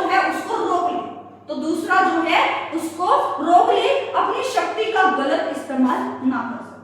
इसीलिए बेटा संविधान की संतुलित रूपरेखा क्या है? सरकार कोई भी छोटा सा समूह बेटा संविधान को नष्ट कर सकता है, कोई भी छोटा सा समूह संविधान को नष्ट कर सकता है। इसीलिए बेटा चेक एंड बैलेंस का सिस्टम अपनाया गया, ताकि अगर कोई अपने शक्तियों का अतिक्रमण करता है, अपनी शक्तियों का गलत इस्तेमाल करता है, तो बेटा दूसरा उसको आके रोक ले कि ये आप नहीं कर सकते, ये आप लोग नहीं कर सकते। सबसे बेस्ट एग्जांपल मैं आप लोग को दूं बेटा, इंदिरा गांधी का ही मैं आप लोग को एग्जांपल लूं। जब हमारी इमरजेंसी लगी बेटा 1975 से लेकर 1977 तक जब इमरजेंसी लगी, तब बेटा बहुत सारी चीजें ऐसी थी कि इंदिरा गांधी ने अपने हाथों में सारी चीजें ले ली।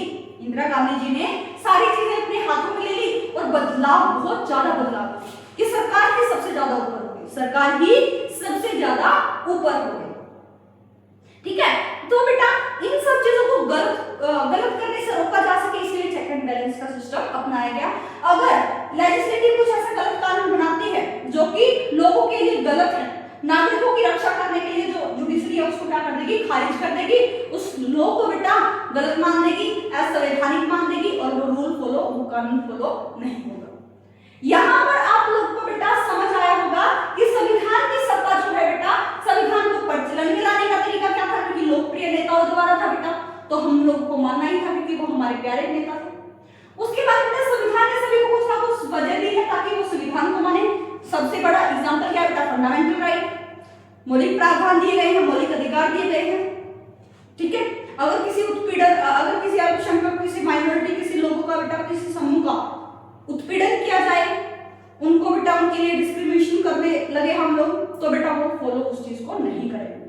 तीसरा बेटा संविधान की संतुलित रूपरेखा, एक छोटा सा समूह बेटा संविधान को नष्ट कर सकता है, जैसे कि बेटा कोई भी सरकार का अंग हो सकता है, लेजिस्लेटिव हो, एग्जीक्यूटिव हो, जुडिशरी हो, तो उनको रोकने के लिए बेटा, उनको रोकने के लिए तो चेक एंड बैलेंस का सिद्धांत अपनाया गया। अगर कोई अपनी शक्तियों का अतिक्रमण करता है तो उसको रोका जा सके, तो उसको रोका जा सके। समझ आया? तो यहाँ पर हमारा संविधान की सत्ता फिनिश होती है। अगर आप लोग बेटा लिखना चाहते हो तो लिख लेना, मैं आउटसाइड हो जा रही हूँ। शॉर्ट नोट्स है बेटा, आप लोग ऐसे ही बनाइए और ज्यादा से ज्यादा कोशिश करें कि आप लोग एनसीईआरटी रीडिंग्स करें ताकि आप लोग को चैप्टर समझ आए। अब हम लोग लास्ट पार्ट पे चलते हैं बेटा इस चैप्टर, इरेज कर दूं तो हम लोग बेटा लास्ट पार्ट पे चलते हैं इस चैप्टर के, जो कि है भारतीय संविधान कैसे बना बेटा, जो कि है भारतीय संविधान कैसे बना, इसके बारे में आप लोग जानेंगे। भारतीय संविधान कैसे बना, इसको मैं रेज कर रही हूं बेटा। अब हम लोग सिर्फ और सिर्फ भारतीय संविधान कैसे बना इसके बारे में जानेंगे, तो ध्यान से देखते रहो। ठीक है, इसी पर कोशिश करूंगी कि बोर्ड पे पूरे पे लेके आ जाऊंगा आप लोग की सारी चीजें, ताकि आप लोग परेशान न हो। भारतीय संविधान कैसे बना, भारतीय संविधान कैसे बना। पहला आपका बेटा कि भारतीय संविधान को बनाने के लिए बेटा हमें 2 साल 11 महीने 18 दिन लगे बेटा, लगभग 3 साल लगे बनाने के लिए। संविधान को बनाया किसने बेटा, किसने बनाया? सबसे पहले संविधान सभा का गठन किया गया बेटा, संविधान सभा का गठन किया गया, सभा का गठन किया गया, का गठन किया गया।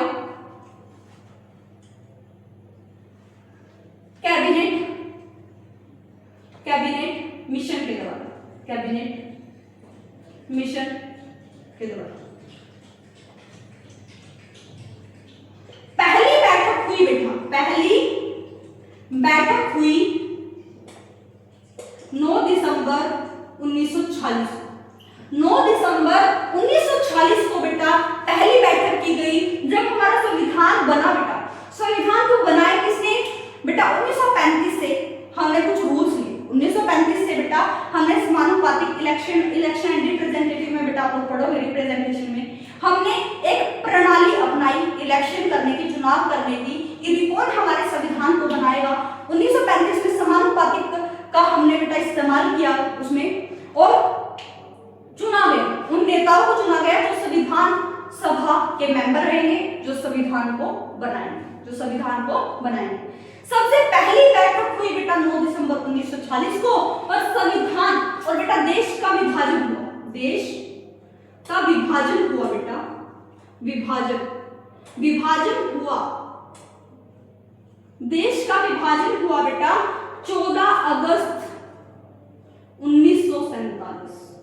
14 अगस्त 1947 को बेटा देश का क्या हो गया, विभाजन हुआ। पहले मेंबर कितने थे बेटा, पहले 300 मेंबर थे, हिंदू मुस्लिम सारे थे जब बेटा भारत का विभाजन नहीं हुआ था। 300 मेंबर्स थे बेटा, लेकिन फिर कितने रह गए, 299 मेंबर्स रह गए बेटा जब भारत पाकिस्तान का विभाजन हुआ बेटा, पाकिस्तान अलग हुआ हमसे, तब बेटा 299 मेंबर रह गए। और उनमें से बेटा ये सिर्फ और सिर्फ इंडिया के थे, ये थे बेटा आफ्टर इंडिया, आफ्टर डिवाइड विभाजन हुआ बेटा इंडिया का, बिफोर डिवीजन, ठीक है, बंटवारा होने से पहले, ठीक है। पहले 300 मेंबर थे, अब बेटा नहीं, पहले 300 मेंबर नहीं थे बेटा, 389 मेंबर्स थे, पहले 389 मेंबर्स थे, फिर कितने रह गए बेटे घटकर 299 मेंबर्स रह गए बेटा संविधान सभा। लेकिन अब हुआ क्या, अब हुआ ये कि बेटा जब हमारा संविधान बनकर तैयार हुआ 26 नवंबर 1949 को हमारा संविधान बनकर तैयार हुआ, तब बेटा 284 सदस्यों ने हस्ताक्षर किए, 284 सदस्यों ने हस्ताक्षर किए बेटा, सिग्नेचर किए, हस्ताक्षर किए। और बेटा 26 जनवरी 1950 को संविधान लागू किया गया, संविधान लागू किया गया, जो हम लोग रिपब्लिक बोलते हैं ना बेटा, गणतंत्र दिवस मनाते हैं, रिपब्लिक।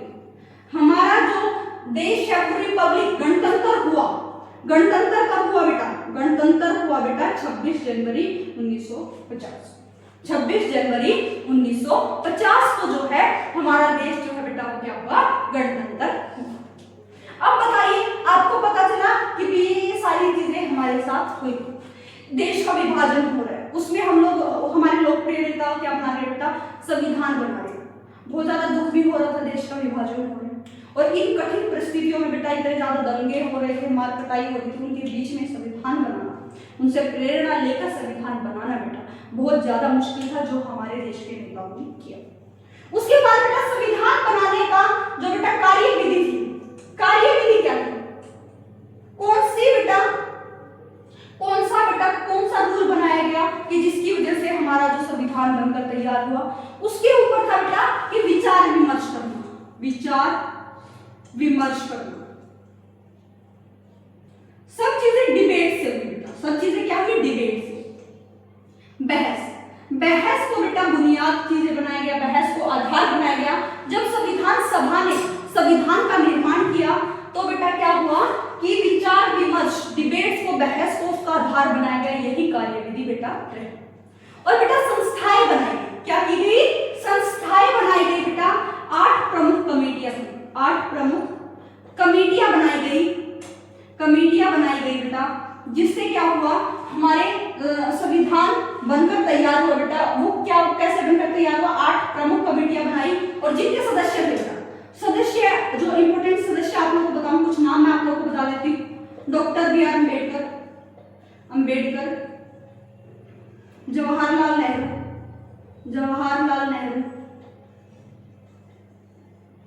डॉक्टर राजेंद्र प्रसाद,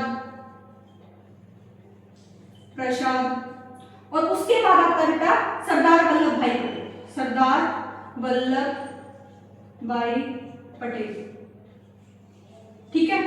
तो ये जो है मुख्य सदस्य यहाँ पर रहे, बहुत सदस्य थे बेटा, 8 प्रमुख कमेटियां बनाई गई, यही कार्यशैली बेटा, यही कार्यविधि रही, विचार विमर्श करने की, डिबेट्स करने की। और डॉक्टर बी आर अम्बेडकर ने बेटा एक चीज बोली कि हमारे संविधान में बेटा उतना बदलाव किया जाए जितने की जरूरत है। हमारा संविधान लचीलापन है बेटा, हमारे संविधान में लचीलापन भी है, कठोरता भी है, यानी कि हमारा संविधान एक जीवंत दस्तावेज है बेटा। आप लोग पढ़ोगे बेटा संविधान जीवंत दस्तावेज कैसे है, इस चीज के बारे में मैं आपको पढ़ाऊंगी, टेंशन ना लें। हम अपने संविधान में बदलाव कर सकते हैं, संविधान संशोधन कर सकते हैं, लेकिन उसके लिए बेटा संसद में लोकसभा राज्यसभा का बेटा विशेष बहुमत मिलना जरूरी। अगर विशेष बहुमत नहीं है तो उस पर बेटा उन पर संविधान संशोधन नहीं हो सकता। और डॉक्टर भीमराव अंबेडकर जी ने बोला कि संविधान में उतना बदलाव किया जाए जितने की जरूरत है, ठीक है, जितने की जरूरत है। तो ये चीजें आप लोगों को याद रखनी है। और हमारे संविधान में बहुत सारी चीजें बेटा अलग अलग जगह से ली गई। आयरलैंड से बेटा हम लोगों ने डीपीएसपी को लिया। डीपीएसपी यानी कि नीति निर्देशक लिए बेटा, directive principle of state policy, राज्य के नीति निर्देशक। हमने बेटा अमेरिका से बेटा लिया हम लोगों ने जुडिशरी रिव्यू का मतलब है बेटा न्यायिक का समीक्षा। जुडिशरी रिव्यू का मतलब है न्यायिक का समीक्षा। और उसके बाद हम लोगों ने लिया बेटा इंडिपेंडेंट जुडिशरी और हमने लिया बेटा फंडामेंटल राइट्स। ये हम लोगों ने लिया अमेरिका से। फ्रांस से हम लोगों ने लिया बेटा बंधुत्व, समानता। हमने बेटा 3 चीजें ली थी, तीसरी क्या थी आप लोग कमेंट सेक्शन में बताएंगे, ठीक है। ये सारी चीजें हम लोगों ने ली बेटा। आयरलैंड हो गया, अमेरिका हो गया, फ्रांस हो गया, रशिया से हम लोगों ने क्या लिया ये आप लोग बताइए, कमेंट सेक्शन में बताइए कि क्या चीजें हम लोगों ने रशिया से ली थी। इसीलिए बेटा हमारे संविधान को उधार का टोकला कहा जाता है, बड़ी पोटली कहा जाता है। देश का सबसे बड़ा संविधान बेटा, पूरे देश में सबसे बड़ा संविधान हमारे ही देश का है। कैसी चीजें बनी ये आप लोग को मैं बता चुकी हूँ, क्या क्या चीजें हुई ये भी आप लोग को बता चुकी हूँ। यहाँ पर हमारा चैप्टर फिनिश होता है। जितनी चीजें बताने की थी मैं आप लोग को बता चुकी। कितनी बैठकें हुई बेटा, ठीक है, आप लोग देख लेना। 2 साल 11 महीने 18 दिन लग गए। 9 दिसंबर 1940 को पहली बैठक हुई, देश का विभाजन हुआ। पहले 389 थे बेटा मेंबर, फिर कितने रह गए 299, यानी कि 90 जो मेंबर थे बेटा सदस्य थे वो पाकिस्तान के हिस्से से छाटे गए थे, तो वो पाकिस्तान ही अलग हो गया बेटा, तो वो घटकर रह गए बेटा। 284 सदस्यों ने हस्ताक्षर किए। तो ये सारी चीजें आप लोगों को याद रखनी है, इंपॉर्टेंट है। यहाँ पर आपका चैप्टर फिनिश होता है। अगर आपको कोई डाउट लगे तो आप लोग कमेंट सेक्शन में जरूर पूछे, मैं आप लोगों के कमेंट्स जरूर पढ़ूंगी और आप लोगों को रिप्लाई भी जरूर दूंगी। अगर आपको चीजें समझ ना आए तो नेक्स्ट लेक्चर में मैं जरूर समझाऊंगी। लास्ट में जब हमारी ये बुक कंप्लीट हो जाएगी तो हम लोग 6 to 10 तक का और 11th को भी ऐड करके हम लोग जो जितने यूपीएससी क्वेश्चंस बन सकते हैं, जितने पीवाईक्यूज बन सकते हैं, उतने में आप लोगों को प्रैक्टिस भी करवाऊंगी, ठीक है। अगर आप लोग चाहते हो कि चैप्टर के साथ साथ आप लोग को यूपीएससी पीवाईक्यूज करने हैं तो वो भी मुझे कमेंट सेक्शन में बताइए। ज्यादा जिसकी वोट होगी उसी से बेटा हम लोग क्या कर देंगे, स्टार्टिंग कर देंगे, ठीक है बेटा। तो आज हम लोग यहाँ से समापन लेते हैं, यहीं तक था ये चैप्टर। अगर आपको अच्छा लगा हो तो बेटा धन्यवाद। 8 बजे डेली आपकी वीडियोस आने करेंगी तो आप लोग देखते रहना, ऐसे सपोर्ट करो। Thank you.